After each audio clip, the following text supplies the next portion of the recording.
Hello दोस्तों, ये रिश्ता क्या कहलाता है स्टार प्लस के मोस्ट पॉपुलर शो में आपको दिखाया जाएगा। अक्षरा जो होती हैं वो तारा से कहती हैं कि तारा बहुत ही प्यारी लग रही हो बेटा तुम। उसके बाद वो उनकी तारीफ़ करती हैं, कहती हैं कि मैं नक्श को बुला लेती हूँ। नक्श जो होते हैं वो वहाँ पर आ जाते हैं, कहते हैं कि यही शादी के बाद का, शादी से पहले और सगाई के बाद का जो वक्त होता है हमें ये हमेशा यादगार रहता है। इसमें हमारी लड़ाई भी होती है, झगड़े भी होते हैं, रूठना मनाना सब इसमें ही होता है। लेकिन जैसे मैं और नैतिक अब उन बातों को सोच सोच कर हंसते हैं, ऐसे ही इन पलों को जाने मत दो, इनको एंजॉय करो, लड़ो, एक दूसरे को मनाओ, रूठो, लेकिन सारे काम करो, कभी भी एक दूसरे से अलग मत होना। नक्श जो होते हैं वो तारा के साथ बात कर रहे होते हैं कि तभी उनकी मम्मी जो होती है वो खांसने लगती है, क्योंकि उन्हें पहले से ही पता होता है कि अगर संग्राम ने ये सब देख लिया तो फिर से ड्रामा हो जाएगा, और वो वहाँ से चले जाते हैं। नक्श तारा को फिर से बड़ा अजीब सा लगता है। उधर अनन्या के पास उनकी मम्मी का मैसेज आता है, तो वो कहती हैं कि हम ऐसा करते हैं, सामान ले लेते हैं। वो कहते हैं कि लेकिन अब तो बाज़ार बंद है, तो हम घर ही चलते हैं। अक्षरा जो होती हैं वो तैयारियों में लग जाती हैं, बहुत अच्छे से तैयारियां कर रही होती हैं उधर। अब देखेंगे जो नायरा होती है उसकी फ्रेंड्स होती हैं वो थोड़ा रूड बिहेव करती हैं, वहाँ पर बड़ा अजीब अजीब सा बिहेवियर करने लगती हैं। कहती हैं कि हाँ तो हमें बिल्कुल भी मज़ा नहीं आ रहा, अरे तुमसे किसने कहा था कि तुम ये गाँव की शादी करो। उधर अनन्या जो होती है जैसे ही अपने घर जाती है, देखती हैं कि उनके पापा जो होते हैं वो सामने ही बैठे हुए होते हैं। उधर शौर्य को लेकर उनकी माँ भी थोड़ी चिंतित होती हैं, कहती हैं कि अगर अनन्या घर चली गई तो कहीं ऐसा ना हो कि वो शौर्य को वहाँ पर देख ले और फिर से हमें कुछ ना कुछ बात बनानी पड़ेगी। लेकिन अनन्या जो होती है वो घर ही पहुँच जाती है, दरवाज़ा खुला हुआ होता है, वो शौर्य को इस हालत में देखती हैं, कहती हैं कि पापा। तभी उनके पापा जो होते हैं वो आँख खोल के देखते हैं कि मेरी बेटी यहाँ पर आई है। वो कहते हैं कि बेटा आप यहाँ कैसे आए हो। वो कहते हैं कि पापा मम्मा का फ़ोन आया था कि कुछ सामान घर रह गया है, बाज़ार से आते वक्त इस सामान को ले आना, वो तो मैं सडनली घर आ गई। आपके सर में दर्द है क्या। वो कहते हैं कि हाँ बेटा मेरे सर में दर्द था, वैसे मैंने गोली खा ली है, अब मुझे आराम है। अनन्या जो होती हैं वो अपने पापा से ज़िद करती है, कहती है कि पापा आपको हमारे साथ चलना होगा, कितना भी ज़रूरी काम हो आप छोड़ दो। लेकिन वो दादू जो होते हैं बार बार मना कर रहे होते हैं, लेकिन लाख कहने पर अनन्या के वो चलने के लिए तैयार हो जाते हैं, कहते हैं कि ठीक है चलो मैं चलता हूँ।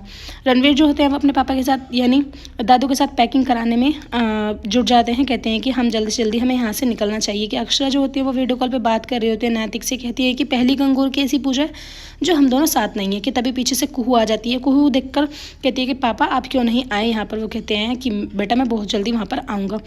कि रास्ते में अनन्या हर की जो गाड़ी होती है वो ख़राब हो जाती है। ये सारे जो होते हैं कार से नीचे उतर जाते हैं, टैक्सी बुक करते हैं कि तभी अचानक से अनन्या जो होती है फ़ोन पे बात कर रही होती है कि एक बाइक वाला आता है, वो उसको ज़ोर से टक्कर मारता है, लेकिन जैसे तैसे करके जो शौर्य होते हैं वो उनकी जान बचा लेते हैं। शौर्य को बहुत ज़्यादा चोट लग जाती है, जिसके कारण उनको एकदम से हॉस्पिटल में एडमिट कराना पड़ता है। हॉस्पिटल में जो डॉक्टर्स होते हैं वो कहते हैं कि क्या हुआ है इन्हें, पहले से भी ऐसा लगता है कि जैसे बीमार चल रहे हो, कुछ खाना पीना या डिप्रेशन में हो।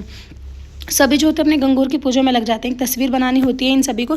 तारा जो होते हैं वो बहुत सुंदर तस्वीर बनाती हैं, नायरा जो होते हैं उस तस्वीर की मजाक बनाती है, कहती है कि भाभी आपने तो बिल्कुल ही टिकटॉक भैया की तस्वीर बना दी है। ऐसा ही है कि मतलब ऐसे ही थे ना लपंडू टाइप के भैया। तभी नैतिक जो होते हैं वो फ़ोन करते हैं, लेकिन फ़ोन नहीं मिलता है अक्षरा का। उन्हें पता चल जाता है कि ज़रूर वो पूजा में ही बिजी होंगे। अनन्या को सारी सच्चाई का जो होता है मालूम चल जाता है। दादू कहते हैं कि बेटा मैं तुम्हें एक सच्चाई बताना चाहता हूँ, राज बताना चाहता हूँ, तुम्हारी मर्ज़ी है तो मुझे माफ़ करना या मत करना, लेकिन ये सच तुम्हारे लिए जानना बहुत ज़रूरी होगा।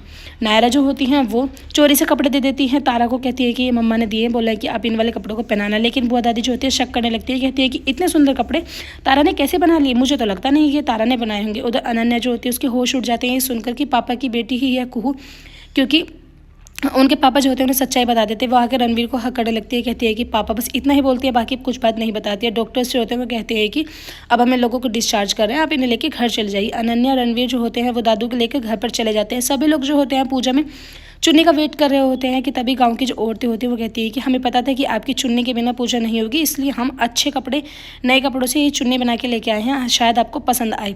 वैसे तो पूरी उम्मीद है कि आपको पसंद आने चाहिए। कि तभी अनन्या जो होती है वो पीछे से आवाज़ लगाती है, कहती है कि इसकी कोई ज़रूरत नहीं है, मैं जो है चुन्नी लेके आ गई हूँ। जैसे सब लोग अनन्या को देखते हैं बहुत ज़्यादा खुश हो जाते हैं। फिर पूछते हैं, कहते हैं कि बेटा तुम अकेली आई हो, रणवीर कहाँ है।